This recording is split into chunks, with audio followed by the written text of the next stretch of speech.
When Moscow police interviewed Bethany, she said Maddie and Kaylee came home around 2 a.m. She was watching Vampire Diaries on the second floor with Dylan and a friend when they came home. The police report says Bethany and Maddie let Maddie's dog out, Murphy. I believe this was a mix-up. So as I continue, I will swap out Maddie for Kaylee. Between the hours of 2 and 2:30, Bethany and Kaylee took Murphy out. Bethany observed no suspicious activity. Bethany was cold, so she returned inside, and Kaylee stayed out with Murphy. Bethany went to bed around 2:30. Now remember Jack, Kaylee's ex, received a bunch of missed calls and texts from both Maddie and Kaylee between the hours of 2:36 and 2:52 a.m.? Well, in Bethany's interview, we learned that Kaylee came down to Bethany's room sometime after 2:30, asking her if she had Murphy with her because she could not find Murphy. In my opinion, it's likely that Kaylee and Maddie were calling Jack, asking him if he knew where Murphy was. What exactly happened when Kaylee was outside alone with Murphy? Now, we know that the monster Koberger left his apartment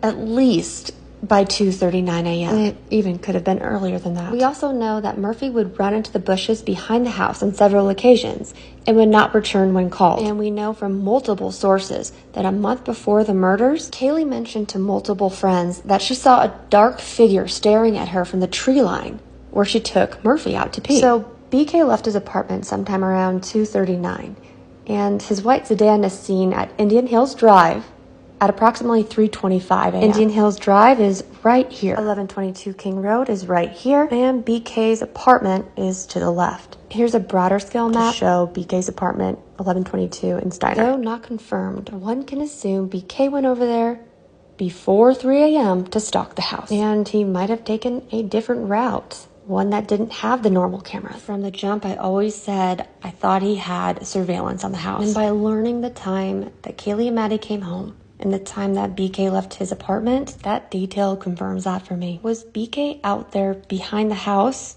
watching Murphy, Bethany, and Kaylee? Did Kaylee come inside momentarily while Murphy was still outside doing his business? Did BK have anything to do with the moments where Kaylee did not know where Murphy was? Or was that just a completely random set of facts? Why did BK go past 1122 and all the way down to Indian Hills before he went inside 1122 to do these tragic murders? So we know Kaylee saw a man, a strange man, watching her take Murphy out about a month before these murders. And we also know that Brian was found with slices on his hand in October and November, 3 miles down the road from 1122 on October 21st, 2022. Buddy, a beloved dog, was found skinned alive. The owner said Buddy looked like he was filleted like a fish. Initially, they thought an animal did it. Further investigation proved a human did it. Brian Koberger previously worked as a fish cutter and was fired because he absolutely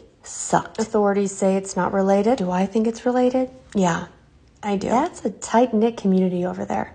That family has been there for 39 years with no instances of violence like this. A couple weeks before Buddy was found skinned alive, they also found a rabbit in a similar condition on their property.